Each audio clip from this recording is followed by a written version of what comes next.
जय हिंद दोस्तों। स्वागत है आपका आज के इस वीडियो में, जहां हम मानव शरीर के बारे में कुछ महत्वपूर्ण सवाल का अध्ययन करने वाले हैं। तो चलिए बिना देर किए शुरू करते हैं। पहला सवाल है, मनुष्य का सामान्य तापमान लगभग होता है। तो ह्यूमन बॉडी का जो टेम्परेचर होता है वो कितना होता है आपको बताना है। आपके ऑप्शंस हैं, option A 95 degree Fahrenheit, 78 degree Fahrenheit, 98.6 degree Fahrenheit या फिर 73.2 डिग्री फ़ारेनहाइट। तो जो इसका सही आंसर है वो है ऑप्शन सी, 98.6 डिग्री फ़ारेनहाइट मनुष्य का सामान्य तापमान होता है। अगर इसी का केल्विन में मान पूछा जाए तो वो होता है 310 केल्विन, या फिर अगर सेल्सियस में पूछ दे तो होता है 37 डिग्री सेल्सियस। ठीक, तो चलिए बढ़ते हैं अब आगे क्वेश्चन पे। दूसरा क्वेश्चन है, स्वस्थ मनुष्य का श्वसन दर होता है। जो स्वस्थ मनुष्य होता है उसका श्वसन दर कितना होता है? तो इसका आंसर है ऑप्शन नंबर बी, 16 से 18 बार। देखिए, इसमें बहुत से लोग को कन्फ्यूजन क्या होता है, बहुत से लोग इसका आंसर 72 ढूंढते हैं या फिर एग्ज़ाम में 72 मारते हैं, जो कि गलत है। जो 72 होता है वो हमारी हार्ट बीट होती है, हमारी धड़कन जो होती है, हम 1 मिनट में हमारा दिल 72 बार धड़कता है, वो हार्ट बीट होता है। लेकिन जो श्वसन दर होता है वो 16 से 18 बार होता है। कहने का अर्थ है स्वस्थ मनुष्य 1 मिनट में 16 से 18 बार सांस लेता है और इसी को श्वसन दर कहा जाता है। तो इसमें कंफ्यूज मत होइएगा। ठीक, नेक्स्ट क्वेश्चन है, मनुष्य के मस्तिष्क का वजन होता है।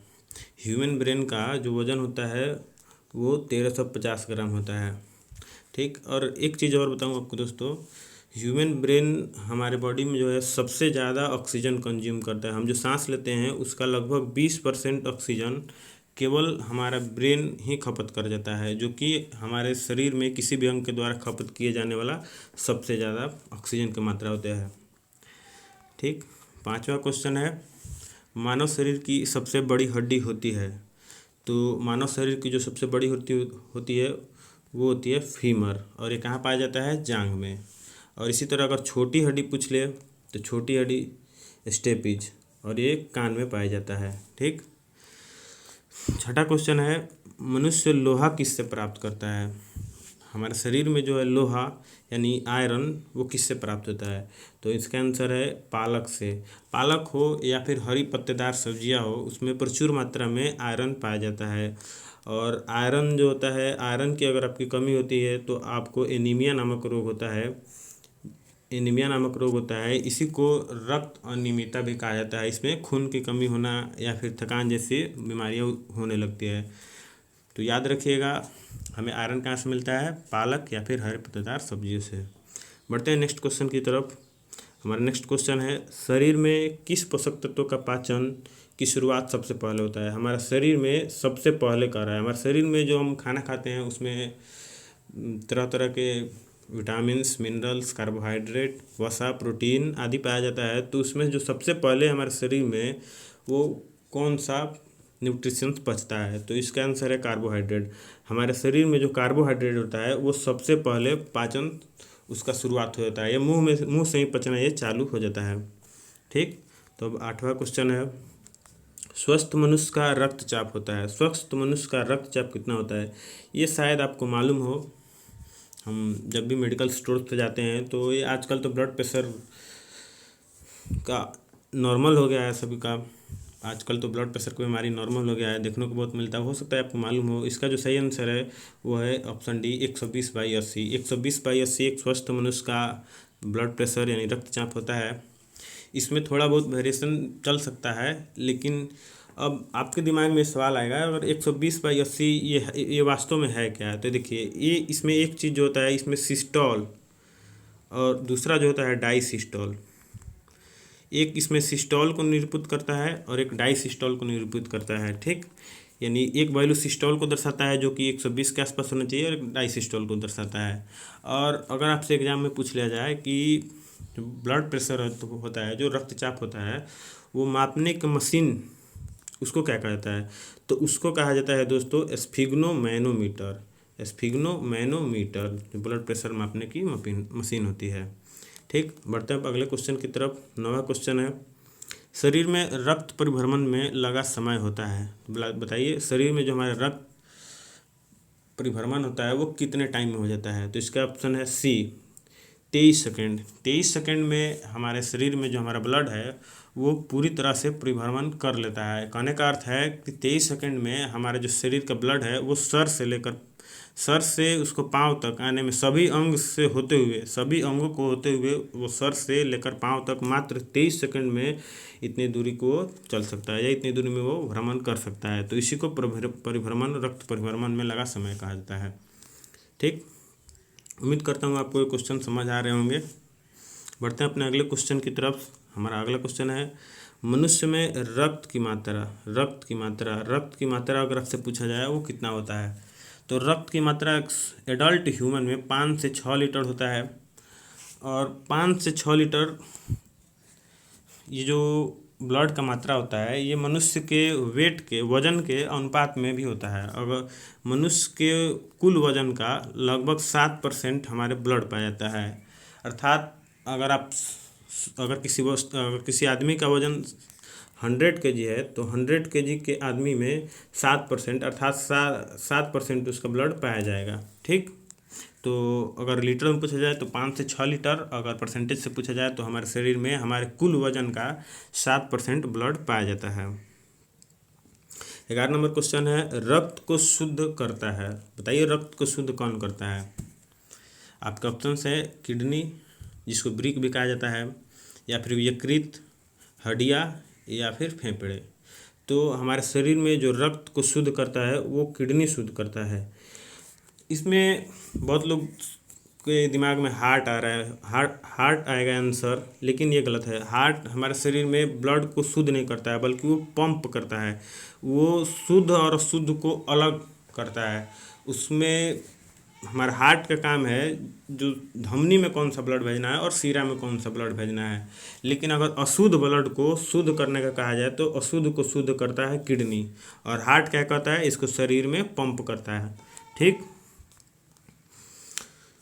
अगला क्वेश्चन है, लाल रक्त कण का जीवन काल होता है। तो लाल रक्त कण का जीवन काल कितने दिन होता है। 20 से लेकर 120 दिन, यानी 20 से 120 दिन के अंदर में हमारे शरीर में नए ब्लड, पूरा ब्लड नया बन जाता है। 13 नंबर क्वेश्चन है, श्वेत रक्त कण का जीवन काल होता है। तो श्वेत रक्त कण का जो जीवन काल होता है वो 2 से 4 दिन होता है। अर्थात 2 से 4 दिन में ये इनका डेथ हो जाता है और फिर 2 से 4 दिन में ये नया वाइट ब्लड सेल बन जाता है। ये वाइट ब्लड सेल का दूसरा नाम ल्यूकोसाइट भी है। ल्यूकोसाइट, वाइट ब्लड सेल को हम क्या कहते हैं, ल्यूकोसाइट। अगर आपसे रेड ब्लड सेल को पूछा जाए तो रेड ब्लड सेल को क्या कहा जाता है, एरिथ्रोसाइट। ठीक, तो ये एडिशनल इन्फॉर्मेशन है कुछ जो आपके एग्जाम से रिलेटेड है, इसको भी याद रखिएगा। बढ़ते हैं अपने अगले क्वेश्चन की तरफ।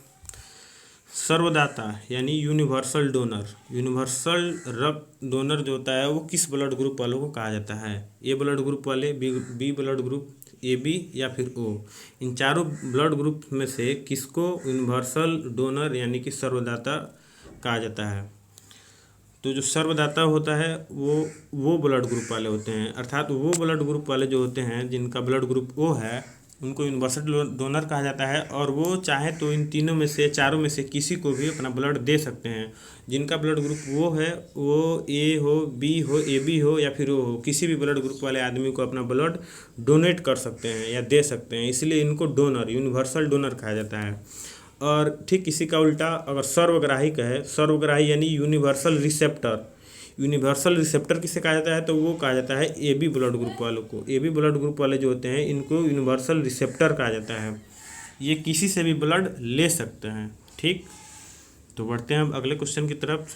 16 नंबर क्वेश्चन है, भोजन का पाचन प्रारंभ होता है। बताइए भोजन का पाचन प्रारंभ कहाँ होता है। ये नहीं पूछ रहा है भोजन पचता कहाँ है, इसका पाचन का प्रारंभ कहाँ होता है, यानी शुरुआत कहाँ से होता है। तो हमारे मुख से हमारे भोजन का पाचन का शुरुआत होता है। और मैंने आपको ऊपर भी बताया शरीर में सबसे पहले कौन सा पचता है, तो कार्बोहाइड्रेट। हमारे शरीर में कार्बोहाइड्रेट पचना सबसे पहले शुरू होता है और मुख से उसका शुरुआत हो जाता है।